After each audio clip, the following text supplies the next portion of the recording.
Assalamualaikum warahmatullahi wabarakatuh. Jumpa kembali di channel YouTube Ari Wibowo Project. Nah, di video kali ini saya akan membahas tentang informasi terkait seleksi ASN P3K tahun 2022, di mana permennya sudah keluar. Nah, langsung saja cekidot. Nah, ini sudah keluar, yaitu Peraturan Menteri atau Permen Pendayagunaan Aparatur Negara Reformasi Birokrasi Nomor 20 tahun 2022 tentang pengadaan pegawai pemerintah dengan perjanjian kerja untuk jabatan fungsional guru pada instansi daerah tahun 2022. Nah, ini yang ditunggu-tunggu Bapak Ibu. Nah, jabatan fungsional untuk tahun 2022. Nah, langsung saja menimbang mengingat bla bla bla bla bla.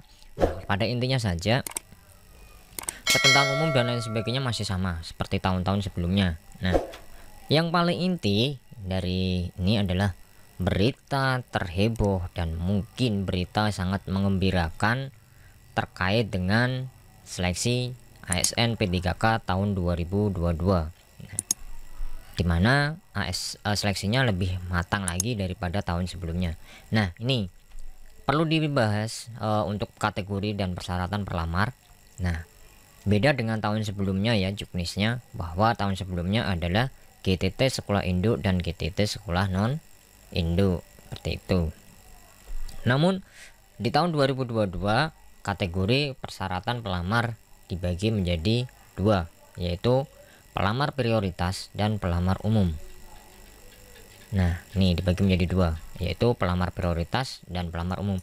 Apa sih pelamar prioritas dan apa sih pelamar umum? Nah, kalau garis besar ya, garis besar mungkin pelamar umum bisa kita artikan berarti orang umum lah, bukan GTT atau bukan Wiyata atau bukan honorer kan gitu, atau bukan terdaftar di Dapodik. Nah, belum terdaftar di Dapodik. Nah,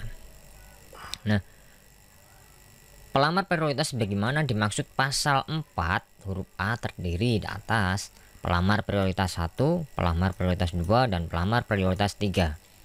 Pelamar prioritas 1 sebagaimana dimaksud pada ayat 1, nih ayat 1, yaitu tenaga honor kategori 2 yang memenuhi nilai ambang batas pada seleksi P3K jabatan fungsional guru tahun 2021.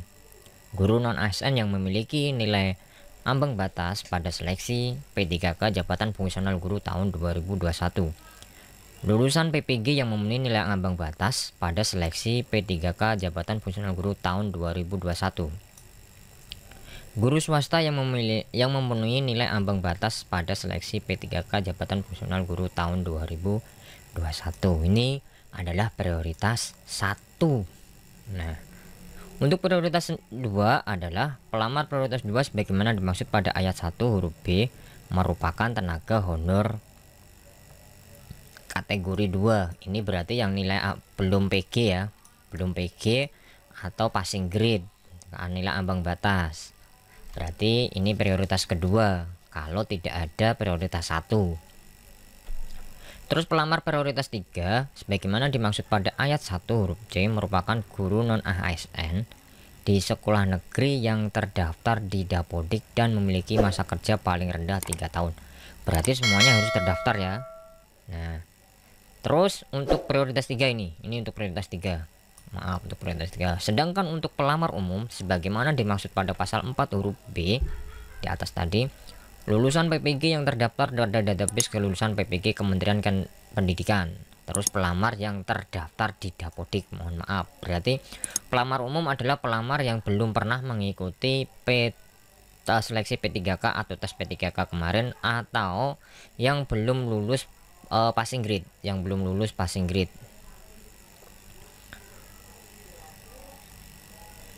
Nah, pelamar yang terdaftar di Dapodik nih, itu masuk pelamar umum. Namun kok di sini ada pelamar prioritas 3 sebagaimana guru non huruf C, merupakan guru non ASN di sekolah negeri yang terdaftar di Dapodik. Nah, bentar, kita prioritasnya di sini ya. Nah, berarti prioritas ketiga adalah yang terdaftar paling rendah 3 tahun. Ini paling rendah. Berarti mereka sudah Wiyata 3 tahun. Sedangkan pelamar yang terdaftar di Dapodik adalah 0 tahun mungkin. Bisa jadi 0 tahun seperti tahun kemarin. Nah, berarti yang prioritas 3 adalah mereka yang sudah mengabdi atau memiliki masa kerja minimal 3 tahun. Itu prioritas 3. Sedangkan pelamar umum adalah pelamar yang terdaftar di Dapodik. Nah, ini ya. Bla bla bla bla bla, langsung saja kita menginjak ke bagian seleksi. Nah, kita bagian seleksi. Kita di pasal berapa ini yang mungkin banyak pertanyaan juga, sehingga saya membuka video ini, membuat video untuk beberapa terkait dengan ini seleksi, tahapan seleksi administrasi dan kompetensi. Nah, ini seleksi administrasi bla bla bla bla, mencocokkan persyaratan, kualifikasi dan lain sebagainya sesuai dokumen yang dimiliki. Terus seleksi kompetensi dimaksud dalam pasal 25 huruf B dilakukan untuk menilai kesesuaian kompetensi teknis, manajerial dan sosial kultural seperti tahun 2021 yang kemarin. Seleksi pengadaan dilakukan dengan mempertimbangkan integritas dan moralitas. Nah, ini seleksi prioritas nih. Ini yang paling penting Bapak Ibu, seleksi prioritas. Nah, seleksi kompetensi bagi pelamar prioritas 1 menggunakan hasil seleksi tahun 2021. Nah, ini prioritas 1.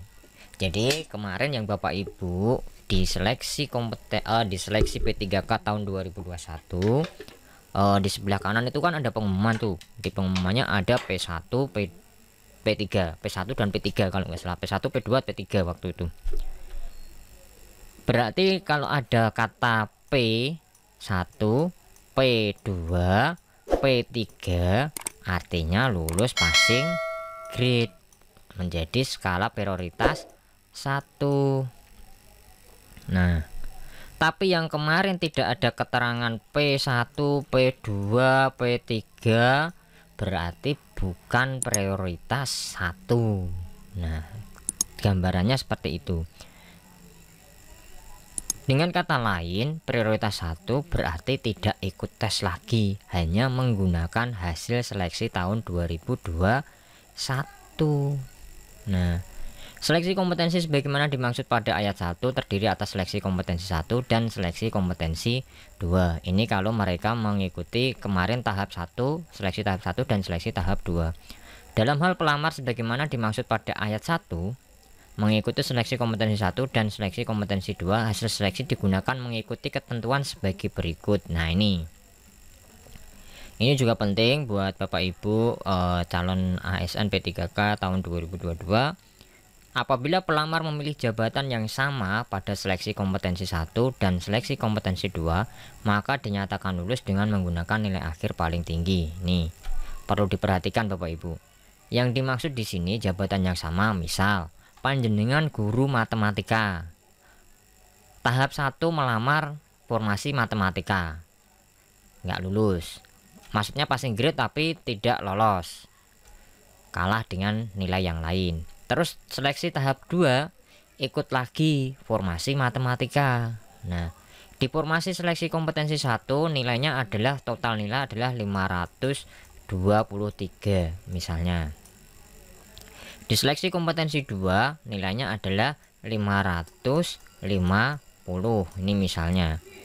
Maka dinyatakan lulus dengan menggunakan nilai akhir paling tinggi. Berarti panjenengan akan menggunakan nilai paling tinggi di sini. Nah, apabila ini yang B, apabila pelamar memilih jabatan yang berbeda, misal panjenengan di tahap 1 pilih formasi matematika, nilainya 523. Nah, pada seleksi kompetensi 2 jenengan daftar PGSD ternyata nilainya hanya 510 misalnya. Nah, karena jenengan berbeda formasi, tahap 1 dan jabatannya adalah tahap 1 dan tahap 2 berbeda, maka dengan menggunakan nilai akhir pada seleksi kompetensi 2 terlebih dahulu. Nah, ini digunakan terlebih dahulu ini. Jadi nilainya kecil. Walau karena dalam juknis ini menerangkan bahwa yang digunakan adalah hasil seleksi tahap 2 kalau berbeda jabatan yang didaftar pada seleksi kompetensi 1 dan seleksi kompetensi 2. Nah, terus seleksi kompetensi bagi pelamar prioritas 2 dan pelamar prioritas 3 dilakukan dengan menilai kesesuaian kualifikasi akademik, kompetensi, kinerja, dan pemeriksaan latar belakang background check. Nah, ini berdasarkan kementerian nih nanti. Nah, ini ada lagi Bapak Ibu yang paling penting, ini pasal 33. Pelamar prioritas wajib mendaftar pada sekolah tempat bertugas sepanjang tersedia kebutuhan yang sesuai dengan sertifikat pendidik dan atau kualifikasi akademik yang dimiliki. Ini wajib. Kalau tahun kemarin itu kan kalau di sekolahnya ada sekolah induk ada formasi, diwajibkan mendaftar di sekolah induk, tidak bisa mendaftar di sekolah lain. Beda dengan tahun ini. Tahun ini adalah mereka yang sudah P1, prioritas 1, prioritas 2, prioritas 3 wajib mendaftar di sekolah induknya, tidak boleh keluar selama formasi masih ada. Nah, dalam hal tidak tersedia kebutuhan yang sesuai dengan sertifikat pendidik, kualifikasi akademik dimiliki pada sekolah tempat tugas, pelamar prioritas dapat mendaftar ke sekolah lain yang masih tersedia. Ini hampir sama dengan tahun lalu Bapak Ibu. Kalau tahun lalu kan bedanya GTT induk menjadi prioritas.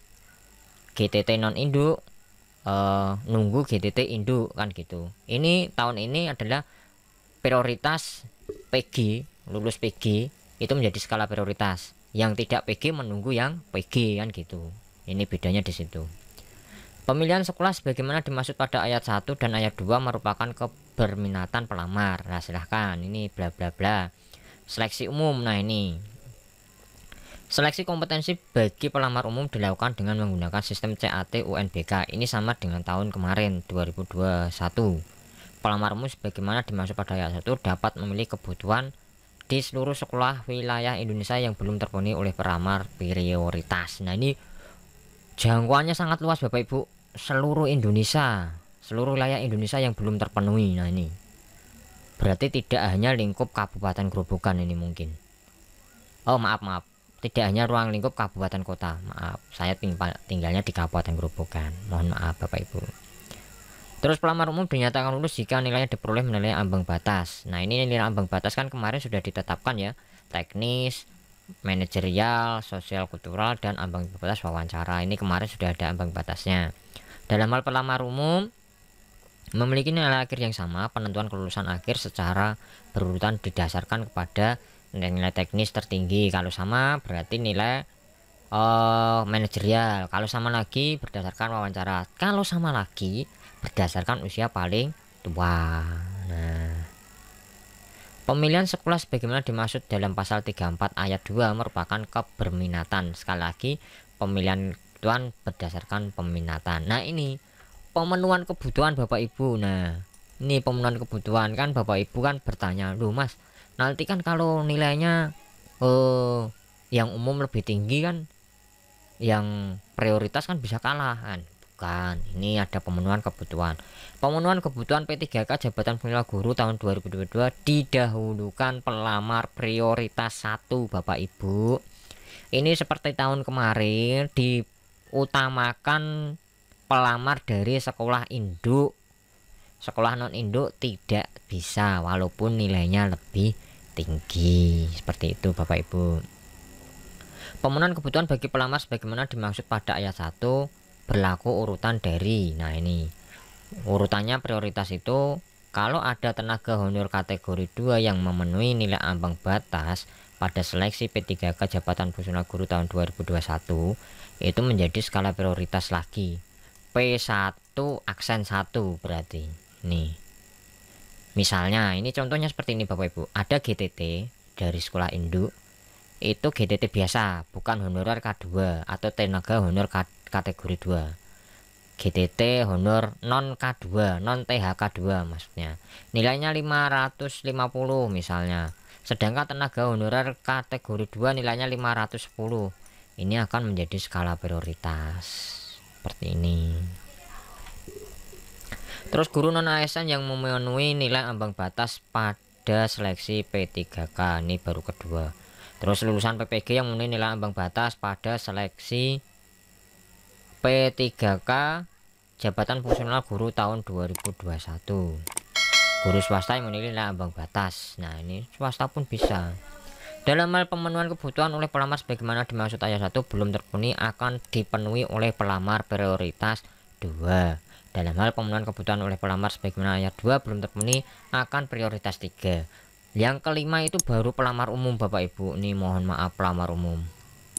Tapi tenang saja Bapak Ibu, formasi tahun ini sangat banyak karena sisa dari formasi 2021 ditambah dengan formasi 2022, berarti kemungkinan ada 150%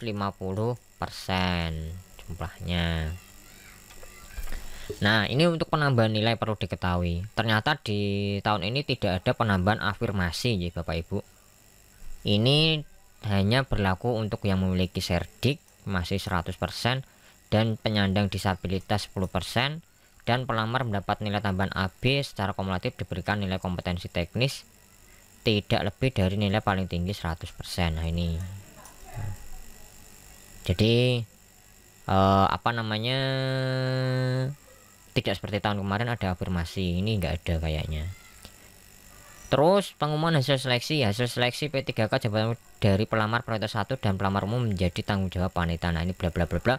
Ini mungkin bisa dibaca sendiri, nanti saya sertakan link download untuk permen apa namanya,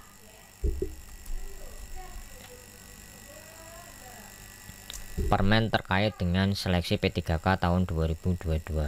Mungkin sampai di sini Bapak Ibu untuk honorer yang lolos passing grade tahun kemarin 2021. Berdoa saja semoga diberi kelancaran, serta diberi kesehatan, serta semoga formasi di sekolah induknya ada. Nah, itu mungkin sekian dari saya, Aribo Project. Jangan lupa like, share, subscribe channel YouTube Aribo Project karena dukungan Bapak Ibu sangat membantu saya dalam pembuatan video. Sekian, wassalamualaikum warahmatullahi wabarakatuh.